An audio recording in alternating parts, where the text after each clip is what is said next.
दिल्ली की चकाचौंध में, जहां हर कोई अपने सपनों के पीछे भाग रहा था, राघव ने अपनी दुनिया को अपने घर की चारदीवारी तक सीमित कर लिया था। वो 40 की उम्र पार कर चुका था और कई साल पहले हुई एक दुर्घटना ने न सिर्फ उसकी पत्नी को उससे छीन लिया था, बल्कि उसकी हंसी और जीवन की उमंग भी ले गई थी। उसका घर, जो कभी प्यार और शोर से गूंजता था, अब एक शांत और उदास जगह बन गया था। वो अपनी सारी ऊर्जा अपने आर्किटेक्ट के काम में लगाता और शाम को अपने एकांत में लौट आता था। इसी बीच अंजलि नाम की एक 25 साल की लड़की, जो हाल ही में एक बड़े शहर से दिल्ली आई थी, राघव के खाली पड़े ग्राउंड फ्लोर के विज्ञापन को देखती है। वो एक पत्रकारिता की छात्रा थी और उसे अपने नए इंटर्नशिप के लिए एक शांत जगह की तलाश थी। जब वो राघव के घर पहुंची तो उसने पाया कि ये एक बड़े पुराने मकान की तरह था, जिसके चारों ओर एक हरा भरा बगीचा था। दरवाजे पर एक लंबा और शांत स्वभाव का आदमी मिला, जिसकी आंखों में एक अजीब सी उदासी थी। नमस्ते, मैं राघव हूं, उसने कहा। मैं अंजलि हूं, मुझे किराए के लिए जगह देखनी थी। अंजलि ने देखा कि कमरा बहुत हवादार और साफ सुथरा था। वहां की शांति और सुकून ने उसे तुरंत आकर्षित कर लिया। किराए की बात भी उसके बजट में थी। उसने तुरंत हाँ कर दी और कुछ ही दिनों में वहां रहने आ गई। शुरुआत में राघव और अंजलि के बीच सिर्फ किराएदार और मकान मालिक का रिश्ता था। अंजलि अपने काम और पढ़ाई में व्यस्त रहती और राघव अपने काम में। लेकिन धीरे धीरे दोनों के बीच एक अनकही समझदारी विकसित होने लगी।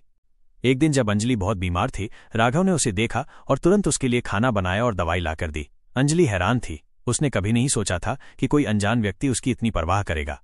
आप क्यों कर रहे हैं ये सब? उसने पूछा। राघव ने शांत भाव से कहा, कभी कभी इंसान को सिर्फ एक सहारे की जरूरत होती है। इस घटना के बाद दोनों के बीच बातें बढ़ने लगीं। अंजलि ने राघव को बताया कि वो कैसे अपने काम को लेकर उत्साहित है और राघव ने उसे अपनी किताबें दिखाईं। अंजलि को महसूस हुआ कि राघव बाहरी तौर पर जितना शांत दिखता है, अंदर से वो बहुत गहरा और संवेदनशील है। एक शाम जब वे बगीचे में बैठे थे, अंजलि ने राघव से उसके अतीत के बारे में पूछा। राघव ने पहली बार अपनी भावनाओं को शब्दों में व्यक्त किया। मेरी पत्नी वो अब नहीं है। तब से मेरी जिंदगी एक खाली कमरे की तरह है। अंजलि की आंखों में नमी आ गई। उसने राघव का हाथ थामा और कहा, आप अकेले नहीं हैं।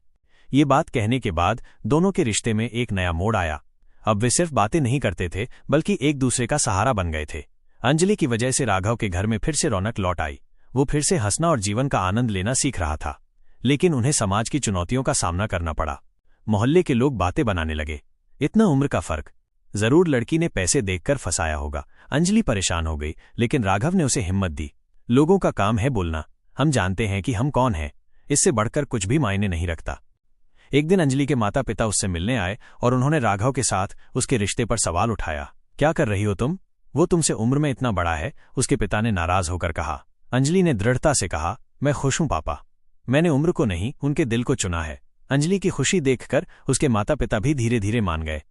कुछ महीनों बाद एक दिन राघव ने अंजलि से कहा, मैंने कभी नहीं सोचा था कि मेरी जिंदगी में फिर से प्यार लौट कर आएगा, लेकिन तुम मेरी जिंदगी में आई और मेरे लिए फिर से उम्मीद जगा दी।